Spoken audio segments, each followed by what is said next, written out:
Yeah. What is the science behind having funky feet?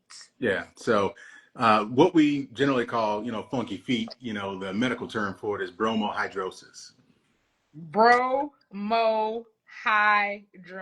Okay. Yeah. So that's basically an odor really coming from anywhere. So that's kind of the medical terminology for it. But, you know, odor is going to be more common in areas that aren't exposed as much, right? So, when you're walking around, you don't really have odor just coming from your face or your hands or anything like that. So it's going to be from places that, are kind of not exposed. So your underarm. So we all know that we can have odor under our arms. That's the main reason we use deodorant, to help us, decrease that sweat and that moisture in there. And also, of course, in our feet.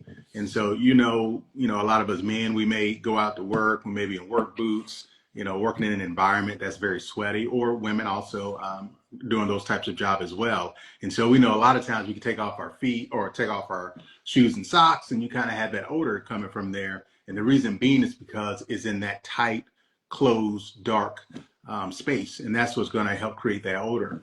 But one of the main reasons is that we have odor is not necessarily because we're sweating. Like, the sweat itself is really odorless. And so again, if like you have sweat on your forehead, you go up to somebody, it doesn't really sweat that much, or doesn't smell that much. But what really does it is the dampness and it being enclosed, and that can then in turn cause bacteria or fungus to come around. Because we've kind of talked about it on other episodes, all those little creatures, those germs, the bacteria and the fungus, they really like dark, moist environments. Just think about, if you're outside and you see the shade of a tree, especially when it's been wet, a lot of times you see mushrooms there, right? Because it's Okay. darker, it's moist, and that's where, that mushrooms, those fungus, that's why they like to live. And it's kind of the same thing in our shoes and socks. And so that's why under our arms, our shoes, our feet, that's why they a lot of times will have odor, because of the bacteria and the fungus that's there.